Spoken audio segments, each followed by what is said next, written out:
before 40 years of age is called premature menopause. What are the causes of premature menopause? Bilateral oophorectomy, constant high dose of GnRH, premature ovarian follicle, resistant ovarian syndrome. These are the causes. Moving on to the pathophysiology. In the pathophysiology, you should first know about the normal menstruation. Look, the menstruation occurs due to the shedding of endometrium in response to the ovarian hormones, that is the estrogen and the progesterone. Okay, and the estrogen and progesterone are produced by the ovaries. Estrogen and progesterone cause menstruation, shedding of the endometrium. They are produced by ovaries. Okay, moving on. The ovarian follicular growth.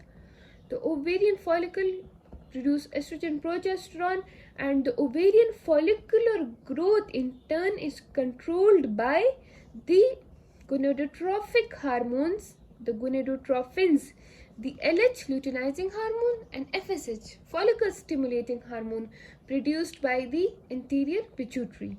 Okay, and the anterior pituitary is stimulated by, governed by GnRH. Okay, GnRH is produced by the hypothalamus.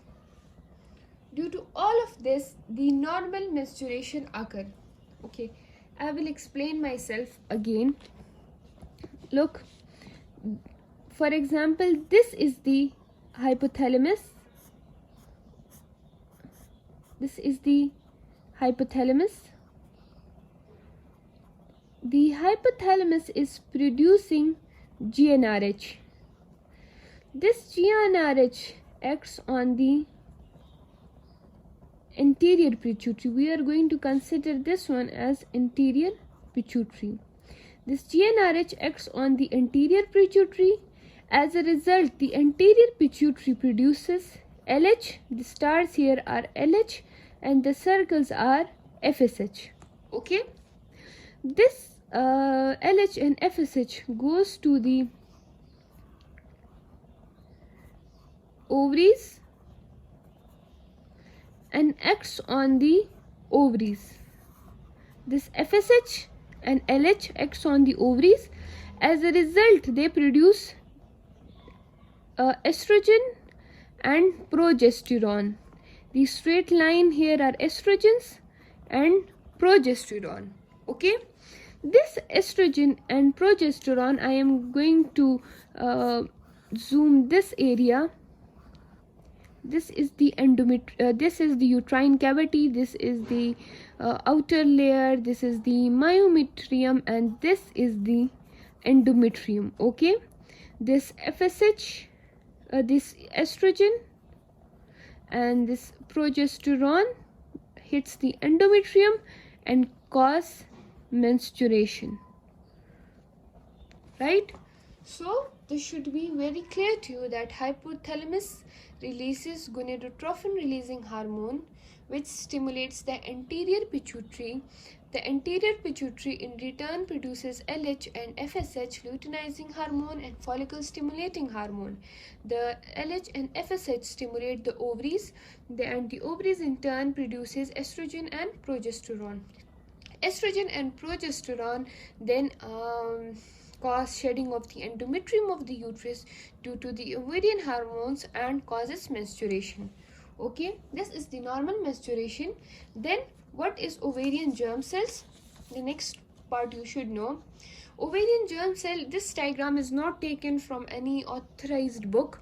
I have just drawn this diagram to explain the concept here. The ovarian germ cells are very germ cells or the ovarian follicles vary in their sensitivity to gonadotrophins, LH and FSH. Some are more sensitive and other are less, and the gonadotrophin more sensitive to the ovarian germ cell more sensitive to gonadotrophin are eliminated in early life and less sensitive are eliminated in the later life. See, the gonadotrophin, from the gonadotrophin, that is FSH and LH, produced from the anterior pituitary, stimulates the ovaries. Consider this as an ovary. The brown follicles I have made here, consider the brown follicle as the more sensitive ones and the green as the less sensitive one. So in the ovarian, when the gonadotrophin, FSH and LH are produced, the sensitive the ones that are more sensitive are eliminated in the early life, and the less sensitive are eliminated in the later life. Okay, so why is it important to understand this? You have to understand this concept to understand the concept of compensatory ovarian failure, partial ovarian failure, so that we can reach the conclusion of menstruation. Then what is compensatory ovarian failure? Look, around the 35 years of age, okay, sensitive germ cells are eliminated, as I have shown you in the diagram. At the age of 35, all of these sensitive germ cells are eliminated. They are finished in the ovary. Only these are left, the less sensitive one, the resistant one. The remaining germ cells are resistant to the normal gonadotrophin releasing hormone, and thus resulting in anovulation. There is no ovulation or menstrual irregularity. Okay, so to make resistant germ cells grow, the gonadotrophin level rise, and when they rise, they restore ovulation and normal menstruation. So obtain a level. The gonadotrophin level rises, FSH rises first, LH follows it 1 to 2 years later. This rise in gonadotrophin level restores the ovulation and normal menstruation, and this condition is called compensatory ovarian failure.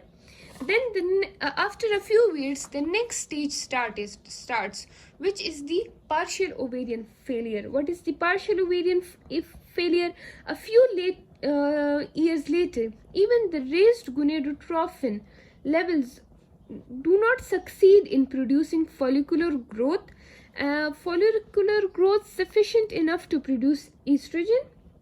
So, but it is not enough to produce ovulation. Thus progesterone deficiency and unopposed estrogen results in progesterone deficiency, and estrogen leads to anovulatory dysfunctional uterine bleeding, endometrial hyperplasia, and sometimes endometrial carcinoma. This condition is called partial ovarian failure. Okay, and after partial ovarian failure, what happens? Menopause occurs. Raised gonadotrophin fails to achieve any sufficient follicular growth, and the estrogen produced is not sufficient to cause endometrial growth, which results in cessation of menstruation, and the woman enters into menopause. So what are the hormonal changes in menopause?